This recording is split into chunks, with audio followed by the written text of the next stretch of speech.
Muna atong tinugdan, no? Atong ka-Kristiyanos na kinabuhi. So, kanang Holy Eucharist, na atong idawat, muna ang gitawag na siya, lawas ng dugo sa atong Ginoong Jesucristo. Pagkausap yun, ikan sa pan o pino, sa pagkonsagran, nahimo na nga sa lawas o dugo sa atong Ginoong Jesucristo, ang pan o ang pino. Apan, subo kayong panundungon, na doon ay mga Katoliko, na wala pa munawat niling pagtulunana, batog kanila, o sa lamang puno ni kasimbolo o sambingan. O bubasa sa sinas Biblia. Uwang Isaiah 35, ang ilang pagsupak. Ipasikat po niya sa Biblia, sa Uwang Isaiah 35, naningon na ito Ginoong Kristo. Ako ang maumpan na ikan sa langit. Matod pa nila. Dili, literal. Dili ko sa langit, kasambingan o simbolo. Tama sa pag-ingo ni Kristo sa Uwang Isaiah 1, na ako ang unuan sa paras. Sumuni ang panudlo, no? Sa atong simbahan, ang lawas dugo sa atong Kristo, kunya, amo lang gitubag ang mga pagsupak, mga objection sa mga dili Katoliko. Amingon sila, simbolo lamang, o sa lamang kasundingay. Wala na mahima ang lawas o dugo sa atong Ginoong Kristo. Nagpabiling lang kaya kung mga pan o pino. So, muna nga mong gibuhat ini. Ikaw rin manubag sa mga atake. No? Batok sa pagpulunan sa simbahang Katoliko. So, atong tanawon. No? Kung simbolo ba? Sambingal ba? Kung dili, lawas pa sa dugo sa atong Ginoong Kristo. Atong nagkamilaon, kung basahon mo ng Lucas 22, 19 hangtod sa 20, dahang kontekst na sa Marcos 14, 22 hangtod sa 24, Matthew 26, 26 hangtod sa 28, o 1 Corinthians 11, verse 23 to 25. So ato na sa paminaon, no? Ang makita nato sa mga teksto diya sa Biblia, ng atong Ginoong Kristo, may kuha sa sapan, o nagpasalamat sa Diyos, o iyang ipikas-pikas, o iyang ipalanginan, o miyatag nato sa iyang tunan, umingon siya, mao kini akong lawas. Buhatan nyo, kaon ka mong ini, o buhatan nyo kini, aron paghandong ka na ko. Unsa diay, sa pagkahumano, kusugran sa atong Ginoong Kristo, pagkipik-ipik, pagsugran, yatag nato sa iyang itunan, ang sa gingon, mao kini akong lawas, this is my body, do this in memory of me. So lawas kini ay sudugo sa atong Ginoong Kristo. Bilang simbingay, bilang simbolo. Kasi Kristo na anumulong nga. Klaro kayong gingon sa atong Ginoong Kristo. Nakatong gingon niya, na mao kini akong lawas, this is my body, mao kong iyang gikuha, gikubrahan, ipakas-pikas, o ipananginan, o gihatag nato sa ayang itunan. So si Kristo na nakingon, anak, mo na nga, ining mga panudlo, no? Kami nun, simbolo lamang, pinipinon nga lawas o dugo sa atong Ginoong Kristo. Ato nang itubag niya, pinaagi sa Biblia. Kung sa dili mo ang ngay masuko, ang mga dili Katoliko, kaya ito ang itubag sa mga objeksyon o yun sa panudlo sa simbahang Katoliko. Kaya mao nang yapon sa katutusang panihapon, ikuha sa atong Ginoong Kristo, ang vino. Diya kay pananginaw, gihatag nato siya may tunan, o nagyapon, pag humakusugunan niya, gihatag, mao kini kong vino, mao kini yung salis, ang vino, mao kini akong dugo, na yulaan lang kaninyo, alang sa pasiluan kadagkan. Sulawas kayo dugo sa atong Ginoong Kristo, katong katapusan na panihapon sa wibig sa gabi ay. So, ang atong Ginoong Kristo gani, lingon magay mo kini yung lawas, mao kini akong dugo. Ya sa matagutuon ini. Kanang mga tudlo, na simbolo lamang, sumbingay lamang, nga dili tinuod na nga lawas ng dugo sa atong Kristo, nagpapiling lamang, nakiling sila, mitungha lang sa mga 16th century, o panahon gyud sa atong Ginoong Kristo. Mao ningon sa atong Ginoong Kristo, mao ni itong lawas o dugo sa atong Ginoong Kristo. kaigsunan ko, ato ning tibang-tibangon pagayon. Kay panudlunan sa atong Ginoo si Kristo. Naghihatag nadto siya mapusulis. Gihatag nadto diha sa simbahan. Unya dili lang usa ka si Kristo mo nagmatuod ana. Kung dili kita matuod sa ni sa iyang mga apostoles, sa iyang mga turunan. Kinsa ni matuod niya na. Mao gyapon San Pablo gyapon nagmatuod niya ana. Diya sa 1 Corinto 16. Maingon San Pablo, kadili ba sa palangin ng kupang? E di pinom na to niya na, dili ba pagkikambit na to sa dugo ni Kristo. O kanang pan na ato ni pitas-pitas, di palanginan, dili ba inikao na to na, lawas ang dugo sa atong Ginoo sa Kristo. Tulikon tayo ang isulti ni San Pablo, nga kanak yung pan di ay, nagipitas-pitas, yung panalangin, human sa panalangin, kanang atong dikaon, pakikambit na sa lawas ni Kristo.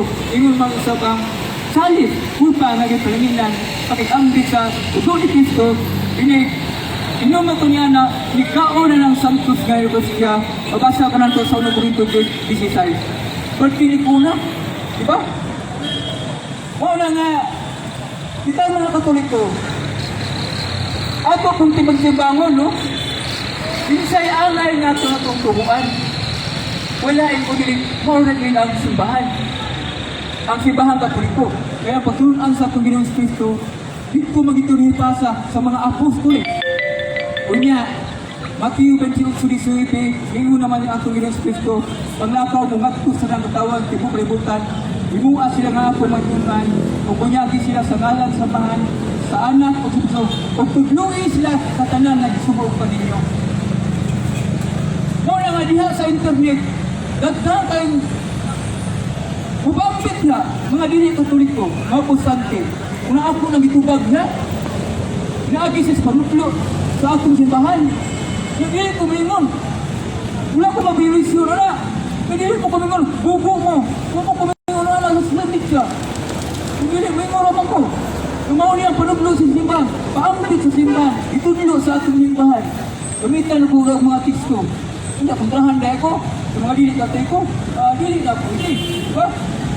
Kaya, kamaturan man yung atong isang yaw. Ibo mo yung kabuton sa ginawa. O kisang San Pablo niya na, napatuod din ang natuwa sa Santos Gartas siya. 1 Corinto 11, 23 hangtod sa 25. Nagipot si San Pablo, ang katapusang panihapon. No? Kasi nabingin ng Ginoong si Kristo, ikuha siya sa pan, ikuha siya sa talis, ug iyang napalinginan, mao ka na kung lawas, mao kini nga akong dugo, magiula alang kaninyo. So gikutlan sa Pablo, ang unsay nagtabo sa atong Ginoong Kristo ay tungod sa pagbugar. Sa 1 Corinto 11:23, ginamatutan sa ni San Pablo.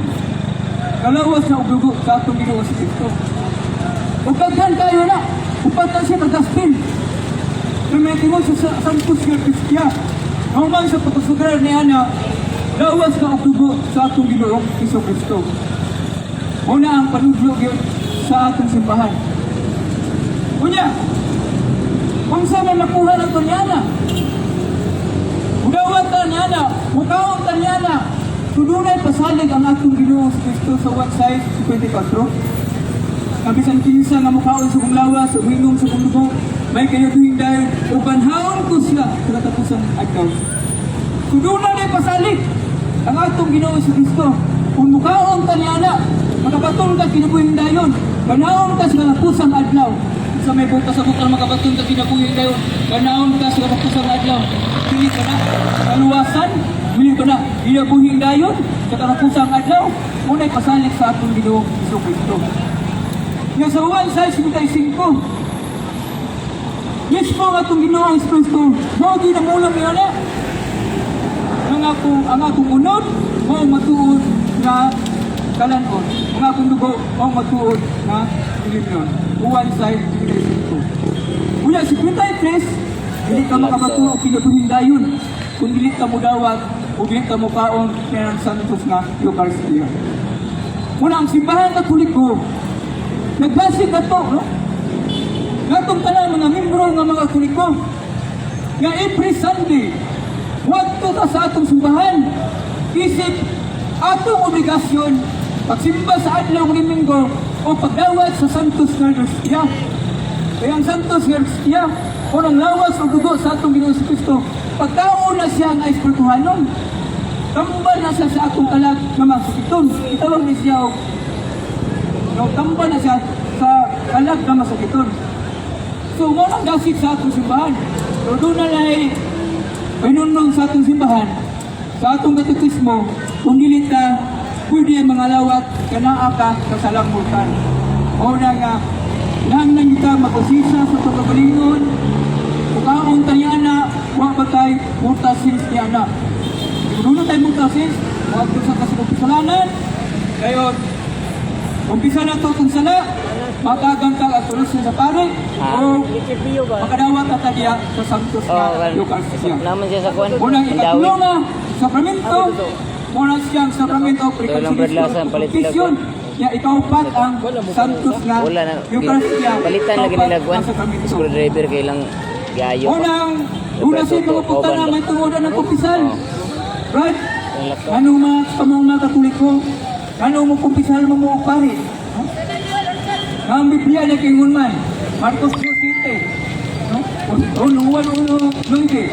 If that Diyos 11, ang atong sala isugit nagtos kaparit sa Diyos. So direct to God. So ato na siya tubago, no? Ang kanang direct to God, nag-ingkit na ka o emergency. Ulay pare, pwede ka mo dito sa Ginoo ni anak. Pero kung dili emergency, may taglawas, mayo ang panahon, yan na kay mortal sins, hindi ka pwede mo dito ka sa Ginoo ni anak. Kaya ang Ginoo, naghimo siya ang instrumento na kasugidan sa atong mga sala. Una dito sa very biblical, kanang Juan 22 Santo sa 23. Kami nga itong Ginoo sa Kristo, laro kayo, isang kinsa nga sala nga inyong ipasaylo kini. Isang kinsa nga sala nga dili ipasaylo, dili usab kini pasayloon. So katong gahom ni Kristo sa Marcos 2:7, Marcos 2:8, na ang Diyos lamang mo ipakapasaylog sila. So iyan ang gihatag ngadto siya magtunan. Wala ang Kristo nga akong isubukan, isang kinsa nga sala na inyong ipasaylo kini. Isang kinsa nga sala nga inyong ipasaylo, dili usab kini pasayloon. Kinsay nagsulti nila, makita nato sa mga storya ang atong Ginoong Kristo. Unsay po pasabot ang tagauman ni Kristo, yatag ngadto siya mga apostoles. Nya kinsa mo to mga apostoles? Mga pari ko to mga apostoles? Ang atong tubagana ang mga apostoles, mga pari to. Asa mabasa pre ng mga apostoles mga pari? Masabot o mabasa ang mga apostoles, mga pari to sila tungkol sa Marcos 3:14, Christ by ordained by the 12, sa King James Version. Ginunahan ni Kristo ang 12 sa mga apostoles. Kasi pag itawag sila apostoles, sometimes itawag sila